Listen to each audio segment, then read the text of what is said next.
इसको उड़ा दो, उड़ा दो, बस छोड़ दो, आगे आ जाओ।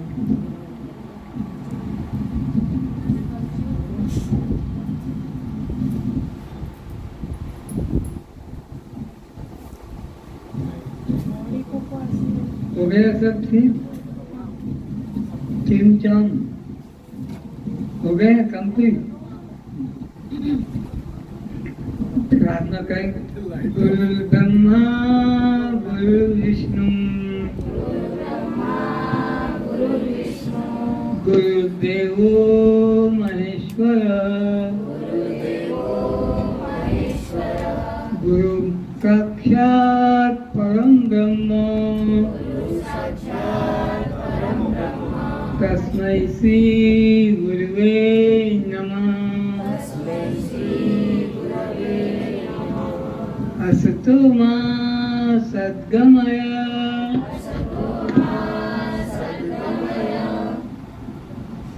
तमसो मां ज्योतिर्गमय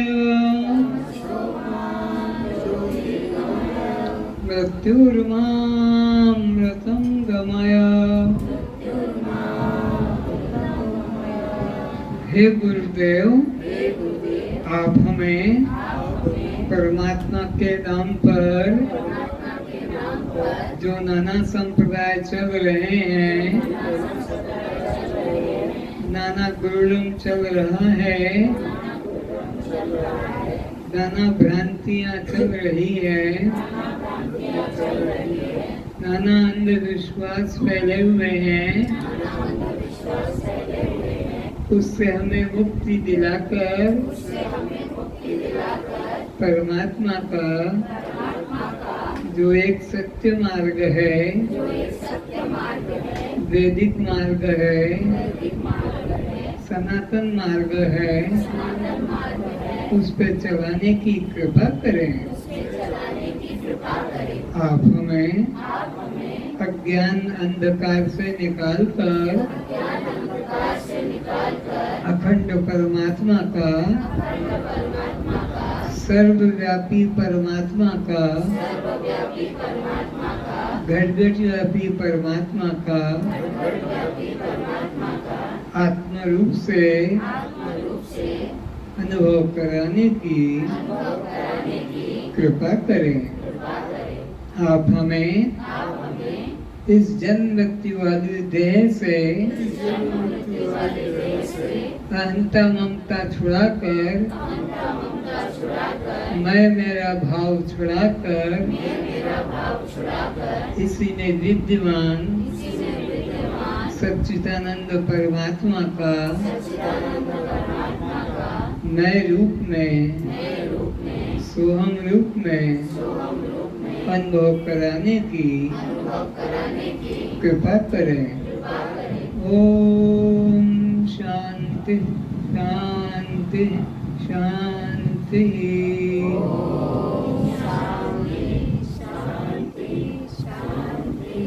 सभी अपनी मंगल दिव्य मूर्तियों में जो चक्षु विद्यमान है, ज्ञान चक्षु उन्हें खोले, उन सभी के चरणों में मेरा प्रणाम। विषय चल रहा है विवेक चूड़ामणि का, कैसे व्यक्ति का पतन होता है, उत्थान के बजाय पतन कैसे होता है, उस संबंध में शंकराचार्य जी कहते हैं, दृश्यमान जगत बाह्य व आंतरिक दोनों प्रविलीन करके आनंद घन परम तत्व परम ध्यान लगाते हुए साधक को अपना समय व्यतीत करना चाहिए। क्या इशारा दिया? प्रत्येक मनुष्य को जो उसका जीवन का मुख्य उद्देश्य है, उसे वो भूल गया है। 84 लाख योनियों में भटक भटक कर पशु पक्षी कीट पतंग यक्ष किन्नर देव राक्षस योनियों में भटक भटक कर और अपने मुख्य लक्ष्य जो था मनुष्य जीवन में मुख्य कर्तव्य आत्मानुभूति सेल्फ रियलाइजेशन, मैं कौन हूँ, इस मैं क्या हूँ, मैं अपने लक्ष्य को कैसे प्राप्त करूँगा, भूल गया। इसलिए उसे अपने मन को संसार के विषय भोगों से, कर्मेंद्रियों ज्ञानेंद्रियों के विषयों से हटाकर एक ब्रह्म का, आत्मा का ही चिंतन में जीवन को समर्पित कर देना चाहिए। जीवन का लक्ष्य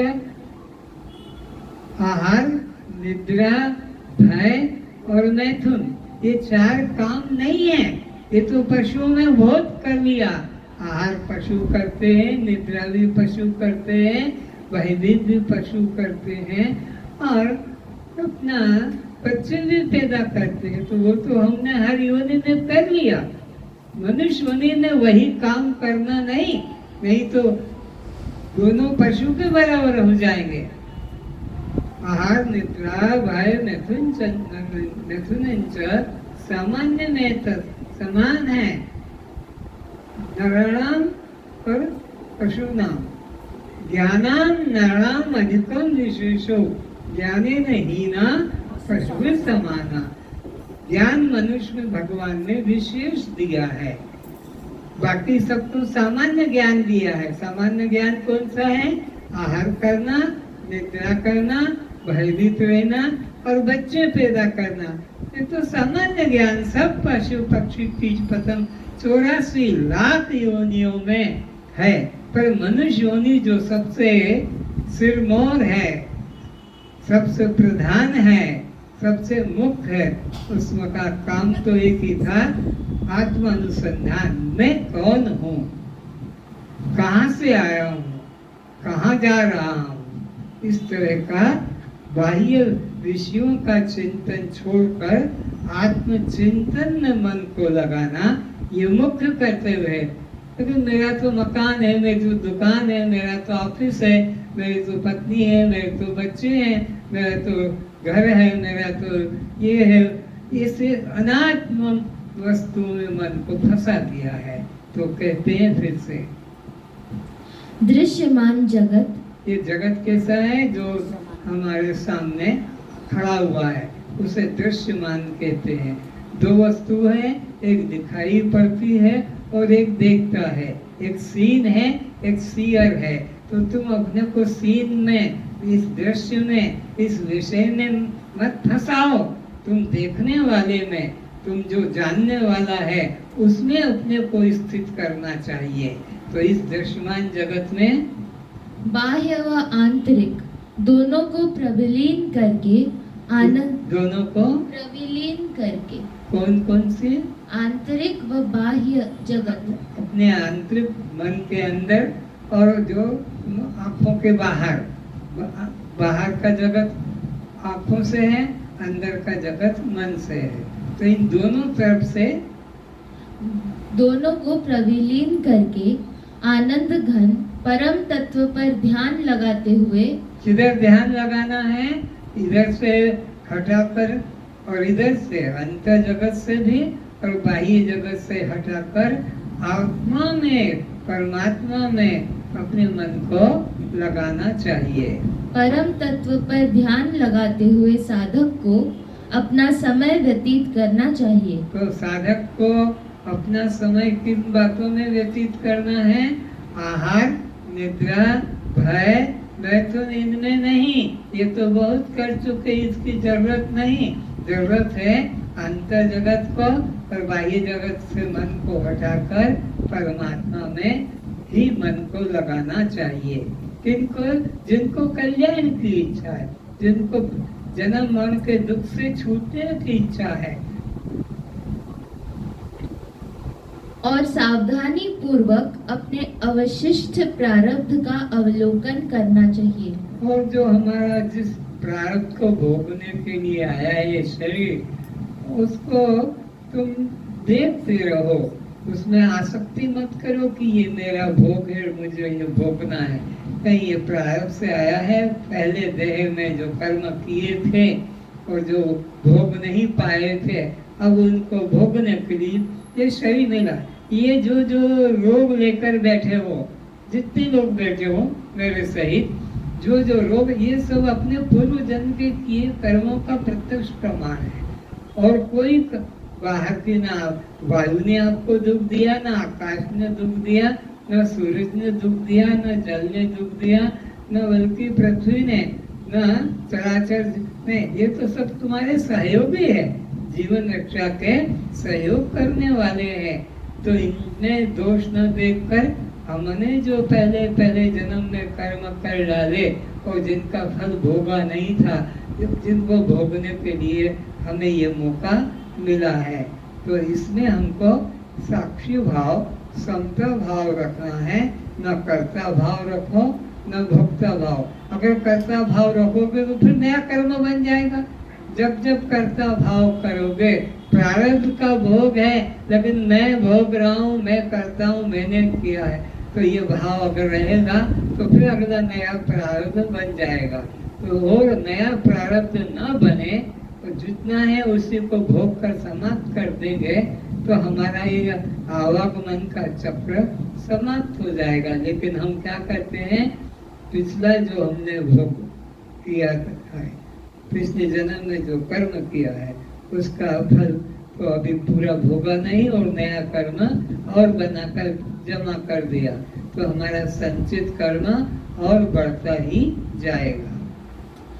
यह सब तभी हो सकता है जब वासना, विचार और क्रिया, इन तीनों का ही निष्कासन हो जाए। तीनों का कौन कौन सा? फिर से, वासनाओं का, विचार का और क्रिया का, इन तीनों का निष्कासन हो जाए।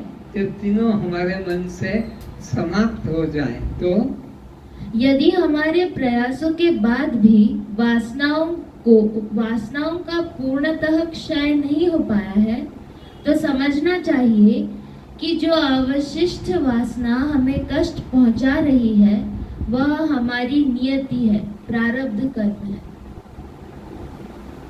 तो जो हमको कष्ट भोगने को मिल रहा है और अभी जो बाकी पड़ा है वो हमारा प्रारब्ध कर्म पूर्व का है।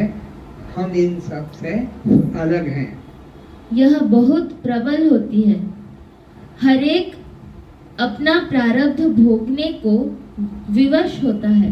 प्रारब्ध कर्म कठिन जग माही, ये इतना प्रबल है कि राम को भी नहीं छोड़ा, सीता को भी नहीं छोड़ा, कृष्ण को भी नहीं छोड़ा और सबको भोगना ही पड़ा। सबको इतना प्रबल कठिन है। इसलिए इसमें साक्षी भाव, समता भाव रखोगे तो ही तुमको हल्कापन लगेगा, नहीं तो तुम प्रारब्ध भोगते भोगते ही प्राण छोड़ दोगे। प्रारब्ध जब बहुत प्रबल होता है तो पुरुषार्थ से उसका क्षय अथवा निष्कासन नहीं हो पाता है। कोई अपनी तई भरसक कोशिश कर डाले, फिर भी कोई कितना भी योगी, तपस्वी, सिद्ध हो, लेकिन जो प्रारब्ध है उसको बिना भोगे छोड़ा नहीं जा सकते। भोगना ही पड़ता है, कंपल्सरी है उसका नियम। जैसे अग्नि है तो वो उष्ण ही होगी, बर्फ है तो शीतल ही होगा, तो प्रारब्ध होगा तो भोगना ही होगा। फिर भी वासना अपनी हठ धर्मिता से कार्य कराएगी और परिणाम भुगताएगी।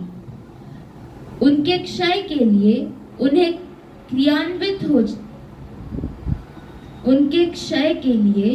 क्रियान्वित हो भी जाना चाहिए, क्योंकि इसके सिवा कोई दूसरा उपाय नहीं है। तो प्रारब्ध बिना भोगे समाप्त होने का कोई उपाय ही नहीं। इसलिए उसमें तुम्हें आलस्य नहीं करना चाहिए कि मैं नहीं भोगूंगा इसको तो ये हट जाएगा। नहीं, वो तुमको जगह जगह के भोग देगा, तुम उससे हट नहीं सकते। जब हम इस तरह का प्रारब्ध झेल रहे होते हैं, उस समय हम किस प्रकार की वृत्ति अपनाएं या क्या करें जिससे हमारे इतने वर्षों की लंबी साधना के परिणाम स्वरूप आध्यात्मिक पूंजी का ह्रास कम से कम मात्रा में न हो पावे। तो इसलिए हमें उसके लिए प्रयास करना चाहिए, कर्मण्य नहीं रहना चाहिए कि कौन सी युक्ति अपनाई जाए, कौन सा विचार अपनाया जाए, कौन सा साधन अपनाया जाए जिससे हमें प्रारब्ध भोगना वो भी खत्म हो जाए और हमारी आध्यात्मिक शक्ति का ये जो जीवन मिला था ज्ञान पाने का वो भी हमारी अधिक उपयोग। नहीं तो प्रारब्ध भोगते भोगते जीव समाप्त हो जाएगा तो क्या फायदा मनुष्य जीवन का। मनुष्य जीवन का तो है कि हम आत्मा को जाने, परमात्मा को जाने। मनुष्य जीवन का तो ये मुख्य उद्देश्य है। तो ये भी हमारा हो जाए और प्रारब्ध भी अपना कट के समाप्त हो जाए। तो कौन सी युक्ति अब बता रहे हैं। यदि कोई अपनी लंबी साधना के पश्चात भी इस द्वैत भौतिक जगत को सच समझता है तो अभी वह साधक ही है, सिद्ध अभी नहीं। वो सो रहा है, मोह निशा सब सौवन हारा। जो अभी संसार को, मिथ्या संसार को, नाशवान संसार को, विकारी संस्कार को, सत्य संसार को सत्य मानता है तो फिर वह भी अज्ञान निद्रा में सो रहा है और उसके लिए नया प्रारब्ध बन के उसे और भोगना पड़ेगा। इसलिए इस दृश्य संसार को कभी सत्य मत जानो। ये दृश्य संसार स्वप्न की तरह मिथ्या है। सपने में जैसे तुमने करोड़ रुपया पा गए सपने में, तो जब नींद टूटोगे तो तुम क्या देखोगे कि पेपर वाला भी पैसा मांग रहा है, दूध वाला भी पैसा मांग रहा है। तो अभी हम कहते भैया अभी नहीं, 4 दिन बाद आना, तनख्वाह अभी नहीं मिली है। और करोड़ रुपया स्वप्न संसार में पा लिया। तो जैसे वो सपने की वस्तु झूठी है, ऐसी संसार जगत सब सपना। जैसे अपना सपना सबको सुबह झूठा मालूम पड़ता है। जो भी रोग भोग सपने में आया, नींद टूटने पर उनका कोई मूल्य नहीं है। इसी तरह अज्ञान से जो ये संसार सत्य सा लग रहा है, गुरु के उपदेश से, ज्ञान पाने से, ज्ञान के चक्षु खुल जाने से जगत भी सब सपना प्रतीत होने लगता है। जब हम इस तरह का प्रारब्ध झेल रहे होते हैं, मुंह के पास मत उठने लगाओ। यदि कोई अपनी लंबी साधना के पश्चात भी इस द्वैत भौतिक जगत को सच समझता हो तो अभी वह साधक ही है, सिद्ध। तो चाहे वो जितनी सिद्धियां प्राप्त कर चुका हो, चाहे जितनी शक्ति प्राप्त कर चुका हो, मन को एकाग्र बनाने में लगा हो, लेकिन अगर वो इस संसार को सत्य समझता है तो अभी उसकी साधना अधूरी है। अभी अज्ञान निद्रा में वो सो रहा है। कौन? जिसने संसार को, ये तो मेरा कर्तव्य है, ये तो मुझे करना है, ये तो मेरा धर्म है, ये तो जरूरी है, ये मैं नहीं करूँगा तो कैसे होगा। अगर ये घुसा हुआ है खोपड़ी में तो सोचो अभी ये साधक नहीं है, अब यह मूढ़ व्यक्ति है। तो उसे प्रभु का सतत स्मरण करते हुए अपना प्रारब्ध भोगना चाहिए। तो उसको क्या करना चाहिए? सब समय आत्मचिंतन परायण होना चाहिए। और प्रारब्ध जो आ रहा है वो दृष्टा भाव करके समाप्त होने दो। प्रारब्ध तो भोगना ही पड़ेगा, लेकिन मैं भोग रहा हूँ, मुझे को लगा ऐसा ना करके मैं प्रभु का हूँ, प्रभु मेरे हैं, मैं तो गिरधर गोपाल दूसरा ना कोई। तो ऐसा प्रभु का चिंतन करते रहो, प्रारब्ध को दृष्टा बन के, साक्षी बन के भोगते रहो। यही साधन है, यही युक्ति है। दूसरों को प्रोत्साहित करने और स्वयं अपने को संतुलित बनाए रखने के लिए उसको सदैव कठिन से कठिन परिस्थिति में भी मुस्कुराते रहना चाहिए। दूसरों को प्रोत्साहित करने और स्वयं अपने को संतुलित बनाए रखने के लिए उसको सदैव कठिन से कठिन परिस्थितियों में भी मुस्कुराते रहना चाहिए। तो उसको क्या करना है?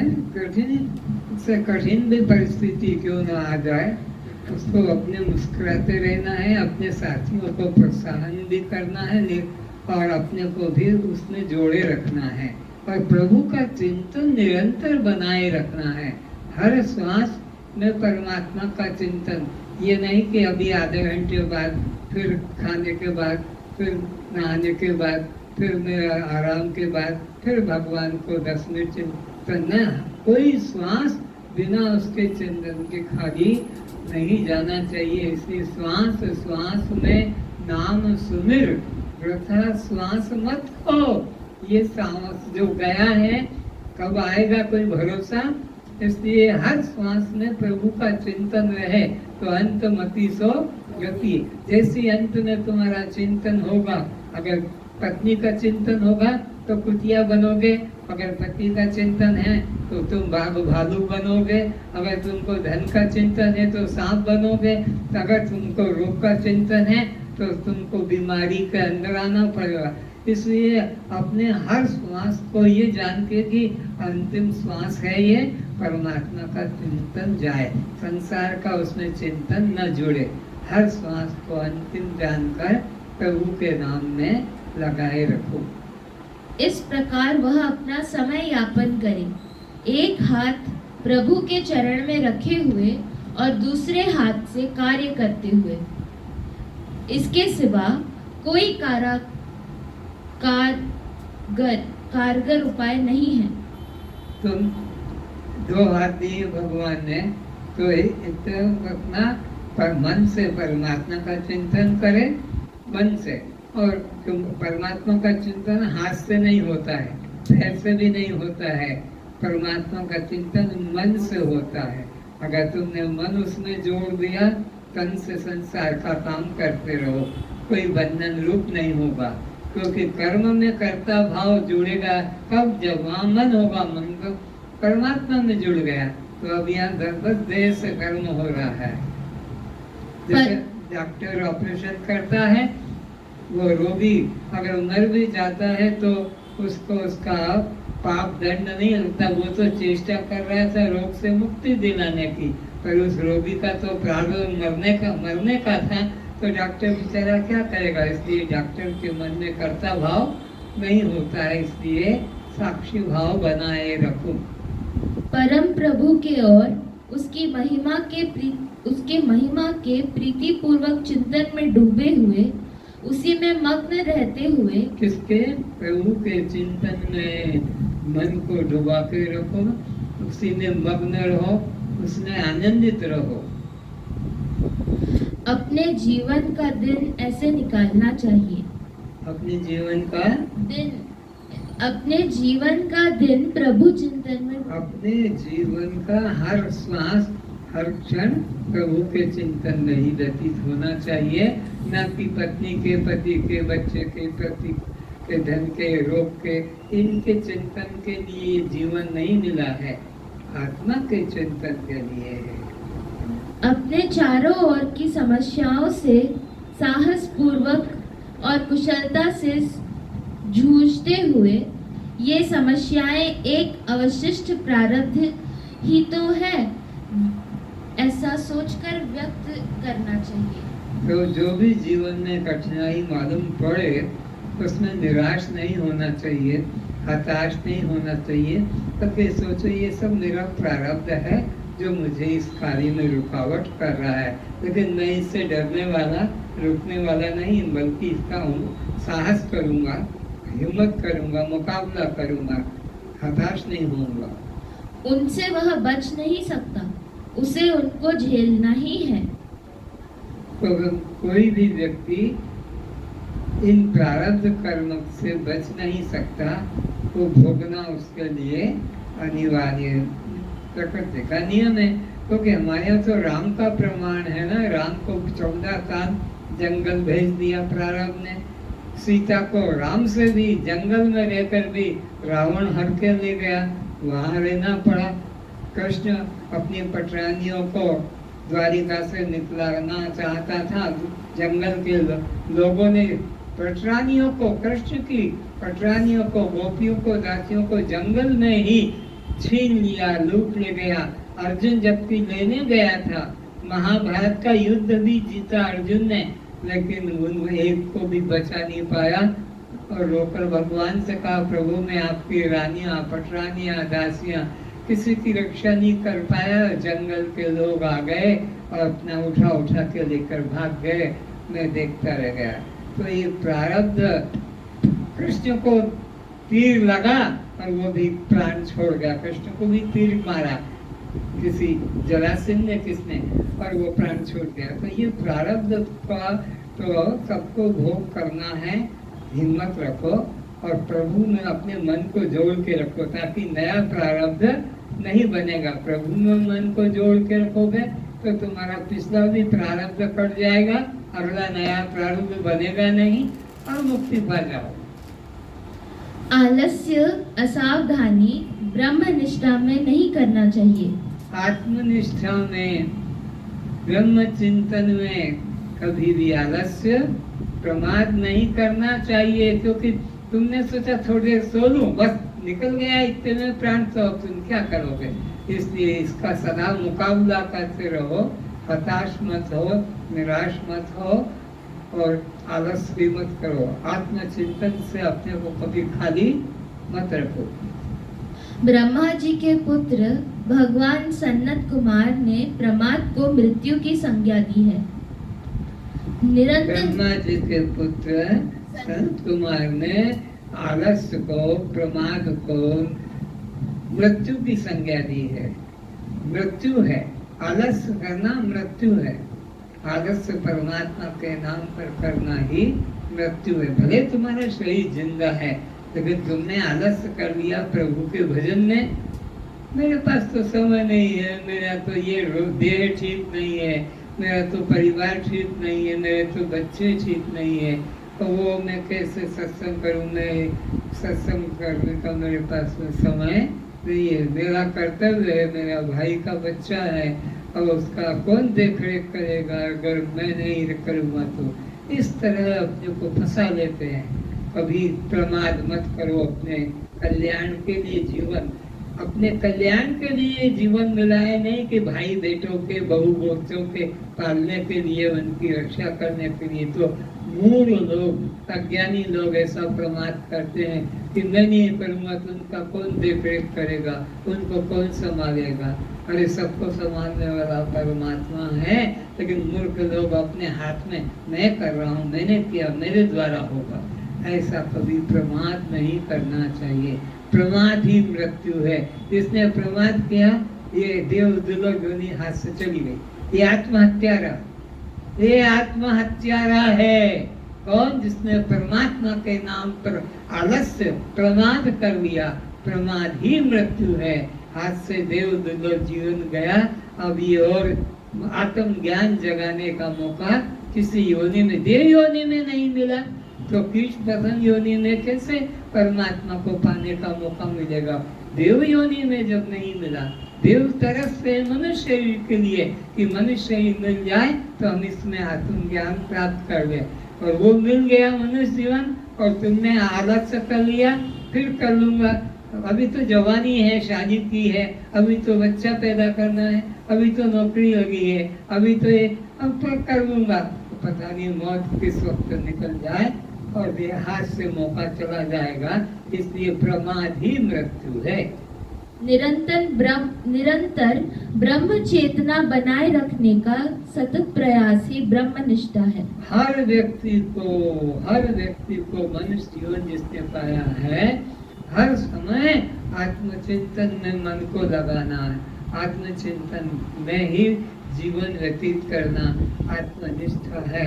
और जिसने आलस्य कर लिया वो प्रमाद, मृत्यु है। फिर पढ़ो। निरंतर ब्रह्म चेतना बनाए रखना ही सतत बनाए रखना है निरंतर कि मैं दृष्टा साक्षी, मैं दृष्टा साक्षी आत्मा हूँ। ये निरंतर मन में चिंतन चलता ही रहना चाहिए।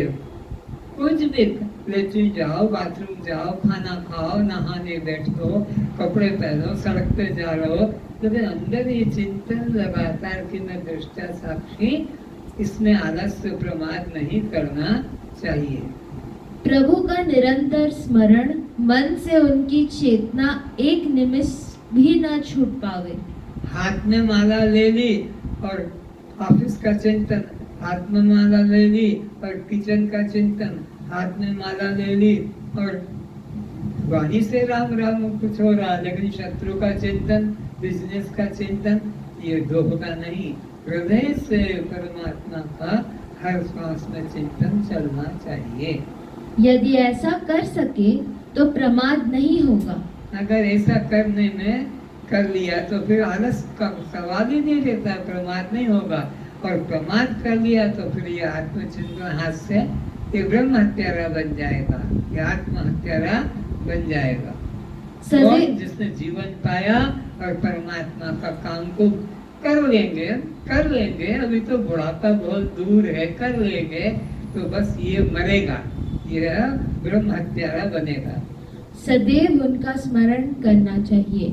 जिनका जो अंदर बैठे हैं, जिनकी वजह से श्वास, जिनकी वजह से आंख देख रही है, जिनकी वजह से कान, मुर्दे के पास भी तो आंख है पर दिखता है, कान है पर सुनता है, वाणी है पर बोलता है, प्राण है पर चलता है, कुछ नहीं। तो जिनकी कृपा से ये पांचों ज्ञानेंद्रियां, श्रोत्र, त्वचा, चक्षु, जिह्वा, घ्राण और ये वाक, पाणी, पाद, लिंग, गुदा, ये पांचों कर्मेंद्रियां और अंतःकरण की चार, मन, बुद्धि, ये 14 त्रिपुटियों का व्यवहार जिसकी शक्ति से हो रहा है, जो अंदर बैठा है, उसका चिंतन न करें।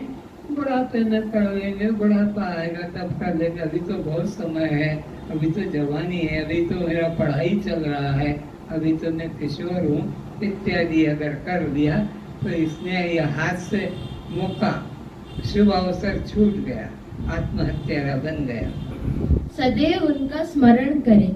उनका मतलब वह नहीं जिनकी पूजा मंदिरों में होती है। हाँ, उनका चिंतन करें। किनका चिंतन करें? जो अभी तुम्हारे अंदर बताने 14, 5 ज्ञानेंद्रिय, 5 कर्मेंद्रिय और 5 प्राण, अंतःकरण, ये जिनकी शक्ति से हो रहा है उनका चिंतन।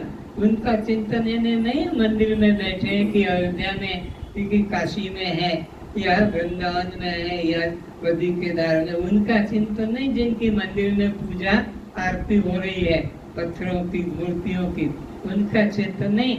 जिसकी शक्ति से तुम्हारे देह के सब काम हो रहे हैं वो चेतन, उनका चिंतन। वह मतलब हमारा स्वयं का चैतन्य। यह देदीप्यमान ज्ञान प्रकाश सभी प्राणियों में अभिव्यक्त हो रहा है। सभी प्राणियों में, कुत्ता, बिल्ली, पशु, पक्षी, कीट, पतंग, सब में वो चैतन्य अभिव्यक्त हो रहा, वो परमात्मा है जिनकी शक्ति से सब जड़ काम कर रहे हैं। वह जीवन तत्व है। तुम्हारे अंतस्थल का प्राण जीवन तत्व ही सर्वत्र और सबका जीवन तत्व है। तो मंदिर वाला तो वही शहीद की तरह जन्मने मरने वाला है, क्योंकि पत्थर को काट के एक आकार दे दिया, एक दिन वो टूट जाएगा, एक दिन नष्ट हो जाएगा, ये तो जन्म मरण वाला है। लेकिन जो अंदर बैठा है, जिसकी वजह से सब संसार के जीव अपना अपना काम कर रहे हैं, वो चैतन्य का अनुभव करो। यह प्राण तत्व ही वह है, तत् है, परम है। यह जिसकी वजह से श्वास भीतर बाहर हो रहा है, यह प्राण तत्व ही वो परमात्मा तत्व है। ब्रह्म निष्ठा में, ब्रह्म चिंतन में एक क्षण की भी विस्मृति न होनी चाहिए। इसमें एक क्षण की भी विस्मृति, संसार का चिंतन न करें, उसी का चिंतन करें। हर श्वास श्वास में नाम सुमिर, वृथा श्वास मत खो, न जाने इस श्वास का आवन होए, जो गया है हम रूप में, स्वरूप में आएगा कि नहीं पता नहीं। इसलिए हर श्वास में सो हम ये चिंतन चले, कोई भी श्वास खाली न जाए। ढील नहीं डालनी चाहिए। थोड़ा भी आलस्य, अकर्मण्य ढील नहीं करना चाहिए कि कर लेंगे। ज्यादातर आदमी इसी तरह, जो नहीं करना है उसको तो मुख्य कर्म, जो नहीं करना है उसको मुख्य कर्म माना जाता है, और जो करने योग्य मुख्य है उसको कर लेंगे, ढील करता है।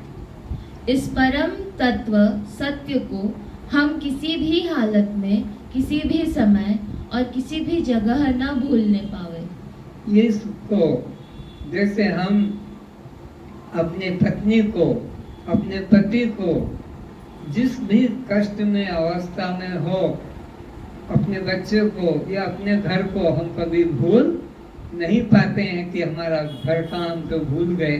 तो जैसे हम संसार की वस्तुओं को कभी नहीं भूलते हैं, संबंधियों को नहीं भूलते, ऐसे ही उस परमात्मा का जो अंदर में ही बैठा है, जिसकी शक्ति से हमारे सब काम हो रहे हैं, उसको कभी भूले नहीं। एक क्षण के लिए भी उसे कभी भूले नहीं। भूलना ही मृत्यु है। अपने ही अंतःकरण में उनका स्मरण करते रहे। अपने ही मन में हम वाणी से भी राम राम राम राम राम ओम नमो भगवते वासुदेवाय जय श्री कृष्ण गायत्री मंत्र ऐसे सड़कों पे लोग जाते हैं हाथ में माला लेके, और ये दिखावा है, ये भक्ति नहीं है, ये दिखावा है, ये भक्ति नहीं। अपने अंतःकरण में मन ही मन में वो वाणी का विषय नहीं है। परमात्मा वाणी के द्वारा नहीं कहा जा सकता है, कान के द्वारा वह सुना नहीं जा सकता है, वह आँख के द्वारा देखा। इंद्रियों के प्रकाशक है, इंद्रियां उसको जान नहीं सकती, इंद्रियां तो जड़ हैं। उसका जो प्रकाशक है, इंद्रियों का जो जानने वाला, वो मैं हूँ, वो चेतन आत्मा परमात्मा है। जिस प्रकार हम यह कभी नहीं भूल पाते हैं कि हम व्यक्ति हैं, हम जीव हैं, उसी प्रकार उतनी ही गहराई से निरंतर इस बात को भी समझते रहे कि जैसे हम कभी यह नहीं भूलते हैं कि मैं मुर्दा हूँ कि जीवित हूँ। कोई कहेगा कि मैं मुर्दा हूँ कि मालूम नहीं। अरे जैसे हम अपने जीवपने को कभी नहीं भूलते हैं कि मैं जीव हूँ, मैं जिंदा हूँ, मैं मुर्दा नहीं हूँ, ऐसे ही उस परमात्मा तत्व को, चेतन तत्व को अपने कभी नहीं भूलना चाहिए कि वो चेतन तत्व जो है इस मुर्दे शरीर में वही काम कर रहा है, वही मैं हूँ। चैतन्य के प्रति कभी विस्मरण न हो। उतनी ही गहराई से निरंतर इस बात को भी समझते रहे कि हमारा सत्य स्वरूप आत्मा है। हमारा वास्तविक स्वरूप क्या है? आत्मा। जैसे मेरा घर को मैं नहीं भूलता हूँ, मेरे शरीर को मैं नहीं भूलता हूँ, मेरे धन संपत्ति कितना है बैंक में या घर में, किसको लिया दिया भूलता नहीं। ऐसे ही अपने आत्म चिंतन में लगे रहो, कभी भूलो नहीं, विस्मरण मत करो। अपने प्रत्यक्ष चैतन्य का क्षणिक विस्मरण भी प्रमाद है, मृत्यु है। कौन सी मृत्यु है? अपने वास्तव स्वरूप का विस्मरण जब करोगे तो यह नित्य संसार, यही मृत्यु है। ये जो संसार दिख रहा है ये मृत्यु है। तो जब उधर से हटोगे तो इधर लग जाओगे, तो चेतन से हटोगे जड़ में लग जाओगे, अमृत को से हटोगे मृत में, अमृत से हटकर विश्व में लग जाओगे, तो यही मृत्यु है। वस्तुतः वास्तविक मरण तो यह मृत्यु ही है। अपनी वास्तविक मृत्यु क्या है? ये देह का स्मरण और आत्मा का विस्मरण, देह की याद और परमात्मा की भूल हो गई, यही विस्मरण मृत्यु है। अपनी दिव्यता को भूलकर जीवन जीना वास्तविक अर्थ में मृत्यु है। अपने चैतन्य दृष्टा साक्षी आत्म स्वरूप का विस्मरण करके मैं स्त्री हूँ, मेरा ये नाम है, ये मेरा घर, ये मेरा बेटा, ये मेरा संसार, ये पति, ये पत्नी, ये बस कुछ भी इधर का आया, उधर से हटके इधर आया, ये मृत्यु संसार है, इसमें फंस गए। क्योंकि इस प्रकार का जीना तो दो पैर वाले पशु का ही जीना हुआ। ये तो जैसे और पशु, कुत्ता, बिल्ली, गधा, घोड़ा, हाथी, सांप है, ऐसे जैसे वो जी रहे हैं, उनकी पत्नी, उनके बच्चे, उनका रहने का घर, चाहे वो जमीन में हो कि झाड़ में हो कि पिंजरे में, वो जैसे ऐसे ही हम दो पैर वाले पशु हैं। तो कौन? जो आत्मा का विस्मरण करके और देह का स्मरण करके जी रहे हैं, यह दो पैर वाले पशु हैं। यह कथन ब्रह्मा जी के पुत्र सनत कुमार का है। एक ब्रह्मा जी का जो पुत्र सनत कुमार है, उन्होंने कहा है आत्मविस्मरण ही मृत्यु है। ज्ञानी पुरुष के लिए अपने स्वरूप के प्रति प्रमाद से अधिक अनर्थ और कुछ नहीं हो सकता है। साधक के लिए आत्मचिंतन को भूलना और संसार का ये मेरा धर्म है, ये मेरा कर्तव्य, ये मेरे को पालन करना चाहिए, मैं नहीं करूँगा तो कौन करेगा, ये हमारे पे सब आ गया है दुख, तो इससे तो हमको भोगना है इत्यादि, ये सबसे बड़ा पाप है। आत्मचिंतन का विस्मरण करके साधक को और संसार का चिंतन करना, ये सबसे बड़ा उसकी क्षति अपराध पाप है। फिर से ज्ञानी पुरुष के लिए अपने स्वरूप के प्रति प्रमाद से अधिक अनर्थ और कुछ नहीं हो सकता। ये सबसे बड़ा अनर्थ है, ये सबसे बड़ा इसका पाप है। अपने आत्म स्वरूप का विस्मरण करके और अनात्म चिंतन को मुख्यता देना कि ये मेरा कर्तव्य है। कर्तव्य अगर है तो आत्मचिंतन का बाकी कोई कर्तव्य तुम्हारा नहीं है। चाहे आग लग जाए दुनिया में कि चाहे कोई कुछ भी हो जाए, उसमें तुम्हारा कर्तव्य नहीं है। प्रमाद से मोह। एक बार रमन महर्षि के पास में गांधी जी गए कि मैं आत्मा का, जगत का उद्धार के लिए इतना साधन कर रहा हूँ और तू यहाँ बैठ के तब कर रहा है। इनकी दोस्ती मित्रता हो गई।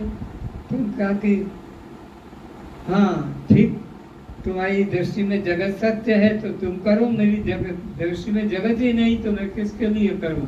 मेरी दृष्टि में तो परमात्मा ही एकमात्र सत्य है, मैं उसका चिंतन करता हूँ। ऐसा उनके आपस में चर्चा हुआ था कि तेरी दृष्टि में जगत सत्य है, गांधी को कहा, तो तू उसका अभ्यास कर, साधन कर। मेरी दृष्टि में जगत नाम की वस्तु नहीं, मेरी दृष्टि में तो एक ब्रह्म द्वितीय नास्तिक, कोई है ही नहीं, तो मैं किसका चिंतन करूं। प्रमाद से मोह उद्भूत होता है, उससे उत्पन्न होता है अहम। इसके परिणाम स्वरूप आते हैं बंधन और व्यथा।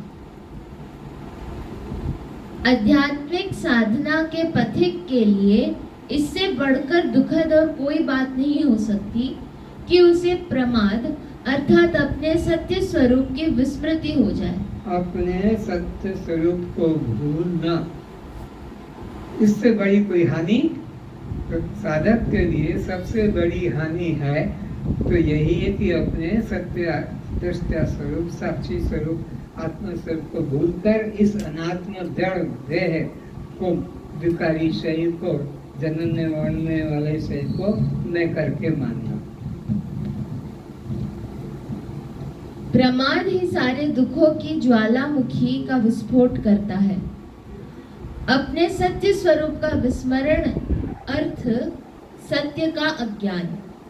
विस्मरण का मतलब है अज्ञान के, अपने को देह मानना, अपने को आत्मा ना जानना, ये अज्ञान है। हम यह देख चुके हैं कि सत्य का अज्ञान कितने प्रकार की भ्रांतियों को जन्म देता है। सत्य का अज्ञान एक से एक भ्रांति को जन्म देता है, जिससे ये जहाँ हम गए थे उस पहाड़ का नाम हिमाचल से अगर सीढ़ियाँ है और वहां से कोई गेंद फुटबॉल हमारे हाथ से छूट जाए हिमाचल से, तो कहाँ आके प्लेन मिला था? चंडीगढ़ तक से एक के बाद एक के बाद एक के बाद जैसे पहाड़ खत्म हुआ। तो अगर वहां से हमारे हाथ से गेंद छूट जाती है तो फिर वो हाथ आने वाली वो तो फुटबॉल टप्पा खा खा के एक के बाद दूसरा दूसरे एक एक करते करते पूरा पृथ्वी के लेवल पे आएंगे। वहाँ भी कोई गड्ढा होगा तो उसमें फंस जाएगा या इधर उधर भुड़कती रहेगी। एक बार हाथ से छूट गई गेंद यही सीढ़ी से, तो जितनी सीढ़ियाँ नीचे है वहां तक वो टप्पा खाते खाते खाते उतरते चली जाएगी, बीच में रोकने का कोई उसका साधन। तो एक बार अगर अपने आत्मचिंतन को छोड़ दिया तो फिर वो कब हाथ में आएगा? फिर टप्पा खाते खाते खाते खाते कितने बीच बीच में उसको आएंगे, ठप्पा ऐसे गट गट गट जाएगा। तो ऐसे आत्मचिंतन का विस्मरण ही सबसे बड़ी क्षति है, हानि है। इसलिए आत्मचिंतन को सदा बनाए रखना चाहिए। फिर से अपने सत्य स्वरूप के विस्मरण का अर्थ होता है सत्य का अज्ञान। हम यह देख चुके हैं कि सत्य का अज्ञान कितने प्रकार की भ्रांतियों को जन्म देता है। किसी भी ज्ञानी पुरुष के लिए इस स्वरूप विस्मृति से बढ़कर कोई त्रासदी नहीं हो सकती। सबसे बड़ी हानि अगर है साधक की तो आत्मचिंतन का विस्मरण, इससे बड़ा कोई क्षति, कोई हानि, कोई दुर्गति नहीं। क्योंकि यह भयावह दुष्परिणामों की एक श्रृंखला को जन्म देती है, जिसकी प्रत्येक कड़ी बेहद व्यथाकारी होती है। वह श्रृंखला इस प्रकार है: स्वरूप विस्मृति से मोह, अहंधि, बंधन और व्यथा। इसमें मोह करना और फिर अहंकार करना। पहले मोह जगता है, फिर अहंकार होता है। अहंकार बाद में आता है। पहले मोह, देह में मोह, देह के संबंधियों में मेरापना, मैं मेरापना, मोह। फिर अहंकार, मैं इतनी संपत्ति का मालिक हूँ, मैं इतनी जमीन का मालिक हूँ, मैं इस ऑफिसर का सेक्रेटरी हूँ, मैं इसका डायरेक्टर हूँ, मैं ये हूँ, मैं वो हूँ। फिर ये अहंकार, पहले इसमें मोह, फिर ममता। विस्मृति से मोह की शुरुआत होती है। मोह से आता है अहंकार। अहम भाव बंधन की ओर ले जाता है और बंधन जन्म देता है व्यथा को। जब कोई अपनी असली स्वरूप, अनंत स्वरूप को भूल जाता है तो वह सबसे पहले तो अपने आप को जीव मानने लगता है। तो क्या करता है वो? भूल के अपने आप को 84 लाख में भटकने वाला जीव मानता है। मैं सच्चिदानंद आत्मा हूँ। इस सत्य स्वरूप को जिसने भूल कर गया, विस्मरण कर गया, तो फिर ये अपने को क्या मानता है कि मैं। यह पहली भ्रांति है जिसके परिणाम स्वरूप मैं हूँ यह प्रत्यय जन्म लेता है। व्यक्ति मैं का मतलब अपना शरीर, मन और बुद्धि समझता है। देह, मन, बुद्धि की उपाधियों से मर्यादित होने के कारण स्वभावतः बंधन क्लेश होता है। अपने को सही माना, मैं माना, और फिर संबंधियों को अपना जाना, यही बंधन का कारण होता है। मैं और मेरा ये भाव जब आ गया तो तुम्हारा स्वरूप से नीचे गिरना हुआ। इस बंधन से मुक्त होने की चेष्टा में व्यक्ति विषय वस्तु, भाव और विचार जगत के पीछे दौड़ता भागता है। यह दौड़ भाग ही व्यथा है। इसके बाद कामनाएं उठती हैं और उन कामनाओं को पूरी करने की हमारी कोशिश होती है, जिसके लिए देह भाव जग गया, फिर मन जीव हूँ ये भाव जग गया, तो मकान होना चाहिए, गाड़ी होना चाहिए, पत्नी होना चाहिए, बच्चे होना चाहिए, ये होना चाहिए। सब एक के पीछे एक लगते हैं। वही गेंद का टप्पा खाते खाते नीचे चला ही जाता है। इसके बाद ये, इसके बाद ये, ऐसे मांगता है। जिसके लिए हमें अथक परिश्रम करना होता है। इच्छाओं की पूर्ति हो भी जाती है तो अन्य चिंताओं में शुद्ध और व्याकुल करती रहती है। अर्जित वस्तु की सुरक्षा और वह सदैव हमारे पास बनी रहे, इसकी चिंता रहती है। किंतु यह तथ्य है कि जगत की नश्वर वस्तुएं एक निश्चित समय पर नष्ट होंगी ही होंगी। जो भी प्राप्त वस्तु है एक दिन अवश्य नष्ट होगी। यत् यत् प्राप्तम तत्तत् अनित्यम, जो जो साधन से प्राप्त होता है, यत् यत् साध्यम तत्तत् अनित्यम, वह सब नाशवान होता है। तो तुम गाड़ी लाओ, टीवी लाओ, मोबाइल लाओ, कि मकान कुछ भी हो, एक दिन वो नष्ट होगा, विकारी होगा। यदि इच्छाओं की पूर्ति नहीं हुई तब भी हम निश्चित रूप से दुखी होते हैं। यदि हमें मन इच्छा पूरी नहीं हुई तो दुखी होंगे, इच्छा पूरी हो गई तो इससे और बढ़िया, इससे और ऊंचा, इससे अच्छी क्वालिटी वाला, इससे ऊंची, ये फिर वासना बढ़ती जाती है। यदि इच्छाओं की पूर्ति नहीं हुई तब भी हम निश्चित रूप से दुखी होते हैं, और यदि हमें मनोवांछित वस्तुएं मिल जाती है तो हमें और अधिक की इच्छा करने लग जाते हैं। तो इस तरह पतन शुरू हो जाता है। इन सब व्यथाओं के मूल में है आत्मविस्मृति, सत स्वरूप का अज्ञान। इस सब का कारण क्या है? अपने आत्म आनंद स्वरूप आत्मा, सच्चिदानंद स्वरूप आत्मा का विस्मरण, यही हमारे पतन का कारण है। अतः उसे कभी भी ना भूलें। सत्य को अपना आत्म चैतन्य जानकर सदा याद रखें। जिस प्रकार एक स्त्री अपने प्रेमी जार पुरुष को सताती है, वैसे ही विद्वान को विषयों में प्रवृत्त होते देखकर आत्मविस्मृति बुद्धि दोषों से उसे विक्षिप्त कर देती है। अज्ञानी मूढ़ व्यक्ति अपने दिव्य स्वरूप की विस्मृति कर बैठता है। यह बात तो समझ में आती है, परंतु कोई विद्वान कैसे अपने सत स्वरूप को भूल जाता है? ऐसा कैसे हो सकता है कि शेष सब बातें हम आसानी से याद रखते हैं, भगवान को ही याद रखना इतना कठिन क्यों? इतना कठिन हमको लगता है, उसके लिए समय ही नहीं निकल पाता है, उसकी याद भी नहीं आ पाती। जबकि संसार के किसी वस्तु को हम भूलते हैं। एक व्यक्ति को हमने अगर 100 रुपया दे दिया है तो 10 साल बाद भी हमको याद आता है कि हमने इसको 100 रुपया दिया है, उसका विस्मरण नहीं होता है।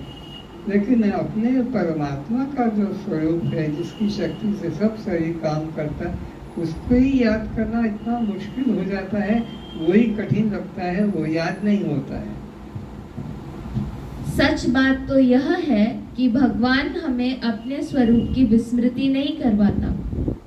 जब हमारा मन बहिर्मुखी, विषयमुखी हो जाता है, तब जब हमारा मन विषय की तरफ दौड़ता है तो हम अंदर से छूट जाते हैं परमात्मा, और हमारे में कभी अंदर से दूरी नहीं है, पर मन उधर बहिर्मुख हो जाता है अंतर्मुखी के बजाय, तो परमात्मा का विस्मरण होता है और जगत का स्मरण होने लगता है, जगत की तरफ भागने लगते हैं। परमात्मा हमको अलग करना चाहता नहीं, हम खुद उससे अलग होने की चेष्टा करते हैं।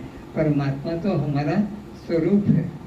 जब हमारा मन बहिर्मुखी, विषयाभिमुखी हो जाता है, तब हम अपने सत स्वरूप को भूल जाते हैं। हम उससे अपने आप वंचित हो जाते हैं, अपने को विमुख कर लेते हैं और जीव का नाच नाचने लगते हैं।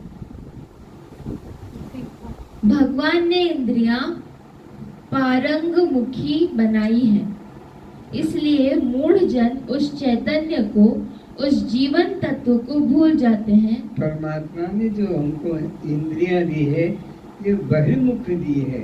आंख उधर देखती है, कान उधर से सुनते हैं, त्वचा उसको छूती है, जिह्वा उसको खाती है, कान उसको सुनते, नाक उसको सुनती है। ये बहिर्मुख पदार्थ। अंतर्मुखी पदार्थ परमात्मा अंतर्मुखी है, उसके लिए बहिर्मुखता से हमको मन को हटाकर अंतर्मुखी करना होगा।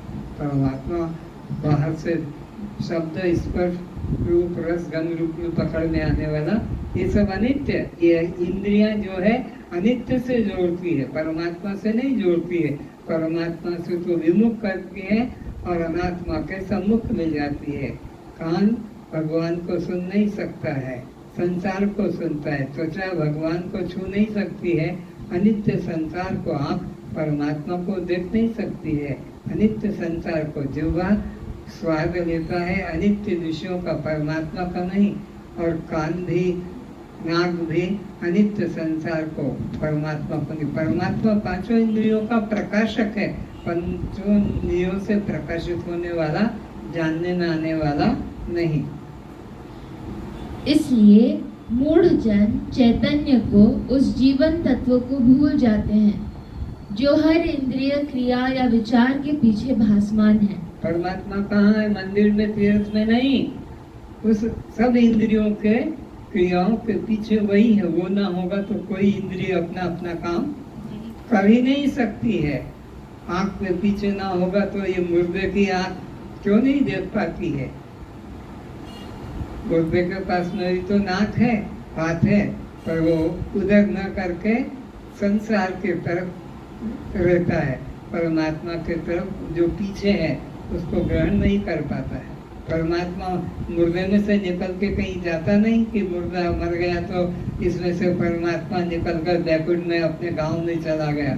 उसके लिए तो हर शरीर गांव, हर शरीर घर है, वो कहीं किसी से निकल कर जाता नहीं। देह मन बुद्धि के साथ पूर्ण तादात्म्य होने के कारण वे सब भूल जाते हैं। इंद्रियां बहिर्मुखी होने के कारण केवल बाह्य वस्तुओं को देखती सुनती हैं और उस चैतन्य को नहीं देख पाती जो पीछे से इन इंद्रियों को प्रकाशित कर रहा है। जिसकी शक्ति से सारा शरीर की क्रिया हो रही है, प्रकाशित हो रही, उसका विचार छोड़कर जो सामने आता है इंद्रियों के, उसी को ही सत्य मान लेता है। थोड़े से बुद्धिमान विवेकी पुरुष होते हैं जो उस अव्यय शाश्वत सत्य को अनुभव करने की चाह से प्रेरित होकर अपना ध्यान बाहर से विषय भाव विचार जगत से हटा लेते हैं और ब्रह्म का अनुभव आत्म साक्षात्कार रूप में करते हैं। कुछ लोग होते हैं करोड़ों करोड़ों अरबों खरों में, जो कि इस अनित्य संसार से मन को हटाकर इंद्रियों के पीछे चले जाते हैं, जो सब शरीर पे क्रियाओं को करा रहा है, दे रहा है शक्ति, उधर जाकर अपना चिंतन मनन करते हैं। फिर से थोड़े से लोग ने मनुष्याणां सहस्रेषु कश्चित् यतति सिद्धे यतामपि सिद्धनां कश्चिन् मां वेत्ति तत्त्वतः। करोड़ों करोड़ों में कोई एक दो मनुष्य उधर जाते हैं, उस तरफ। किस तरफ? अज्ञानी जाते हैं, इंद्रियों के तरफ ज्ञानी जाता है, इंद्रियों के पीछे की तरफ। थोड़े से बुद्धिमान विवेकी पुरुष होते हैं जो सव्य शाश्वत सत्य को अनुभव करने की चाह से प्रेरित होकर अपना ध्यान बाहर से विषय भाव विचार जगत से हटा लेते हैं और ब्रह्म का अनुभव आत्म साक्षात्कार के रूप में करते हैं। ब्रह्म का अनुभव आत्म साक्षात्कार, मैं चैतन्य आत्मा हूँ, इस रूप में अनुभव करते हैं। ऐसा नहीं कि ये ऐसे वो दृश्य और मैं दृष्टा, मैंने देखा, ये नहीं, बल्कि वो जो देखने वाला है, इंद्रियों को शक्ति देने वाला है, वो चैतन्य मैं हूँ, ऐसा भाव में वो अनुभव कर रहे हैं। कट्टक ऋषि की विचार सरणी को श्री शंकराचार्य यहाँ प्रस्तुत कर रहे हैं। शास्त्रों का ज्ञाता व्यक्ति भी अर्थात कोई विद्वान भी यदि अपना ध्यान विषयों की ओर लगाता है तो वह अपने सत स्वरूप जो परमानंद है उसे भूल जाएगा। एक बार वह सत्य स्वरूप को भूला कि उसकी बुद्धि के दोष उसको विक्षिप्त करेंगे। वासनाएं, इच्छाएं, काम, ईर्ष्या, लोभ आदि बुद्धि के ऊपर हुए घाव हैं, जिनसे दुख रूपी रक्त और पीव रिसने लगते हैं। बेचारा वह विद्वान अपने ही बुद्धि दोष के कारण अपना सर्वनाश कर डालता है। जिस प्रकार कोई जाट प्रेमी स्वयं ही लुब्ध होकर अपना ही प्रेमिका का नाश कर डालता है।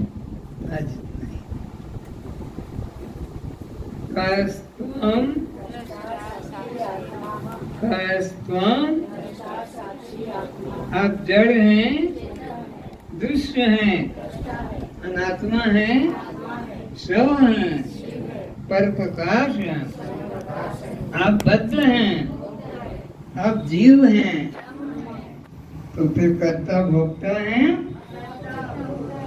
आप क्षेत्र हैं, तो फिर भूख प्यास किसको, सुख दुख किसको, बंध मोक्ष किसको, जन्म मरण किसको, कस्तम। ओम पूर्णमद पूर्णमिदं पूर्णात् पूर्णमुदच्यते पूर्णस्य पूर्णमादाय पूर्णमेवावशिष्यते।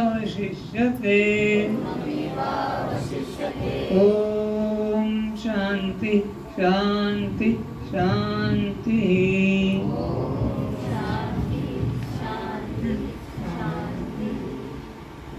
रात्रि को सोते समय अपने शत्रु भाव को मन में रखकर उससे क्षमा मांगे। प्रत्येक का कर्तव्य है, जिससे भी तुम्हारा दिन में शत्रु भाव जग गया था किसी भी कारण से, उसको क्षमा मांगे।